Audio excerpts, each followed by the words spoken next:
2,500 years ago, a philosopher asked one simple question that completely transformed how humans understand existence. This question is so profound that it's been debated by every great thinker from Socrates to Stephen Hawking. Yet most people go their entire lives without ever truly asking it. The strange thing is, once you understand this question and start applying it to your daily life, everything changes. Your relationships, your career choices, even how you see yourself in the mirror. So stay with me, because this ancient wisdom might just be the key to unlocking your most authentic life. Here's what we're going to explore together. First, I'll reveal this ancient question that's been hiding in plain sight for millennia. Then, I'll show you how the greatest minds in history have wrestled with it, and what their answers reveal about human nature. Finally, I'll give you a practical framework to apply this philosophical insight to your own life, starting today. Picture this. It's 399 BCE in Athens. A 70-year-old man named Socrates is about to drink poison hemlock, sentenced to death by his own city. His crime? Corrupting the youth by teaching them to question everything. But here's what's remarkable. In his final hours, Socrates wasn't angry or afraid. He was curious. He spent his last moments asking the very question that had driven his entire life's work. The same question that would later inspire Plato, Aristotle, and every philosopher who followed. A question so dangerous to the status quo that Athens killed him for it. The question was simple. What does it mean to live a good life? But here's the twist. Socrates believed that most people are living their lives completely backwards, and they don't even know it. This is the question that changed everything. What does it mean to live a good life?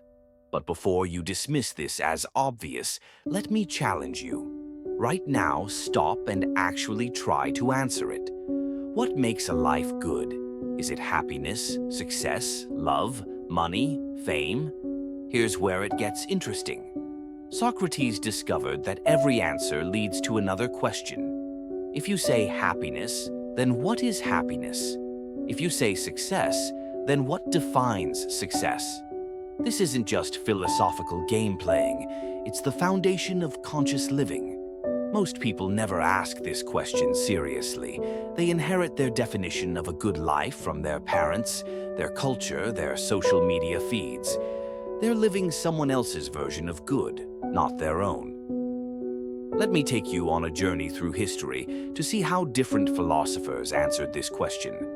Aristotle said a good life is about eudaimonia, human flourishing through virtue and excellence. The Stoics, like Marcus Aurelius, believed it was about accepting what you cannot control and mastering what you can. But it's not just Western philosophy. Buddha taught that a good life comes from ending suffering through understanding the nature of desire. Confucius emphasized harmony in relationships and social responsibility. Lao Tzu spoke of living in accordance with the natural flow of existence. Here's what's fascinating. Modern psychology is proving these ancient insights.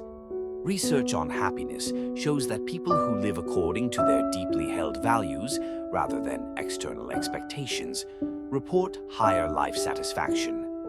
The philosophers were onto something profound. Now here's the problem Socrates identified. Most people live backwards.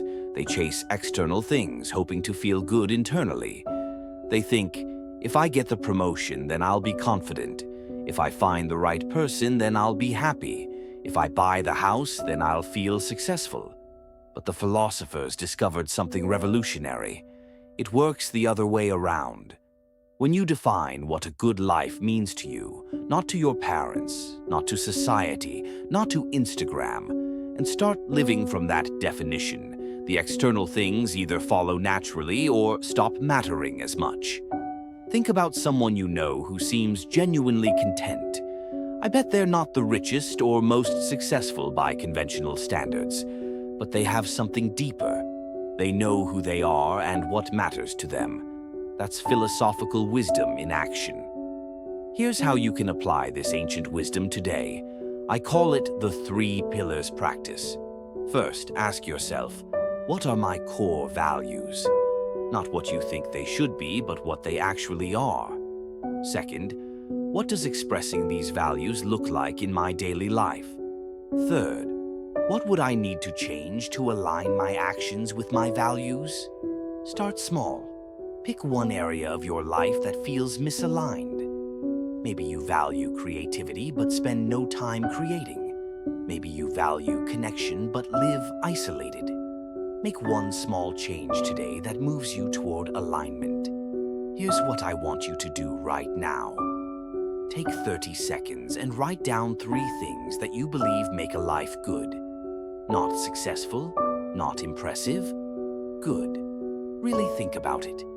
Then ask yourself, am I living according to these beliefs? If there's a gap between what you believe and how you live, that's not failure. That's awareness.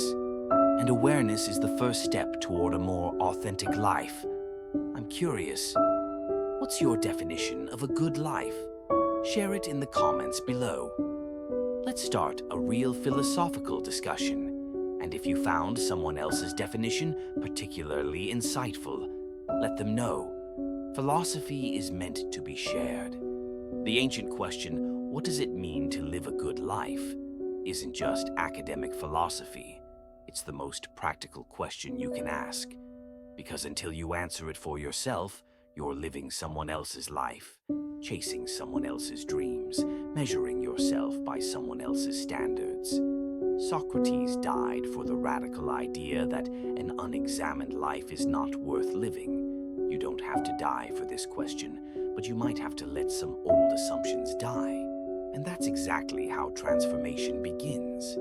If this philosophical journey resonated with you, subscribe for more deep dives into wisdom that actually changes how you live. Hit that notification bell because next week we're exploring the Stoic practice that turns obstacles into opportunities.